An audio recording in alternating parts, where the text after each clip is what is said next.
এরকম দুই একটা না কিন্তু আমার পিছে অলওয়েজ ঘুরে, সো এটা কোনো ব্যাপারই না। এটা কোশ্চেন মেহেদি বিয়ে করছে কিনা কি এক বছর পর রিভিল করব আবার? আরে বুঝতেছি না তুমি মিথিলা। না মামা বিয়ে করলে রিভিল প্লিজ করে দেন, এইভাবে আপনি এই বউকে তো আর লুকায় রাখছেন। কি করতেছেন মানে আপনি বউ রিভিল করেন? আরে তুই তোরা আমি মানে কি বুঝলাম? আচ্ছা গাইস, এক বছর পর তোমরা ঠিকই তারপর এরকম দুই একটা না কিন্তু আমার পিছে অলওয়েজ ঘুরে, সো এটা কোনো ব্যাপারই না। রাকিব কিন্তু মিথিলাকে খোঁচা দিয়ে এই কথাটা বলেছে, আর মিথিলা পরবর্তীতে ভালোভাবে লাইভে এসে ধুয়ে দিল রাকিব আর অন্তরাকে। কারণ একটা সময় মিথিলা রাকিবের পেছনে ঘুরতো, এমনই গুঞ্জন শোনা গেছিল পুরো সোশ্যাল মিডিয়া জুড়ে। যখনই রাকিবকে বিয়ে করতে পারিনি তখনই রাকিবের ভাগনা ইয়াসিনকে পটিয়ে পাটিয়ে মিথিলা বিয়ে করে নেয়।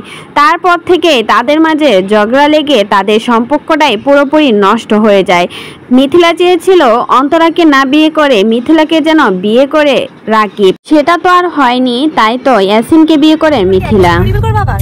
আরে বুঝতেছি না তুমি মিথিলা। না মামা বিয়ে করলে রিভিল প্লিজ করে দেন, এইভাবে আপনি এই বউকে তো আর লুকায়। মিথিলা যে এই কথাটা রাকিব আর অন্তরাকে খোঁচা দিয়ে বলেনি কেউ বুঝতে আর বাকি নেই, কারণ রাকিব আর অন্তরা বিয়ে করেছিল অনেক আগে, তবে তারা এক বছর পর সবাইকে জানিয়েছিল রাকিব আর অন্তরা স্বামী স্ত্রী, আর সেই কথাটাই কিন্তু খোঁচা মেরে কথা বলল মিথিলা।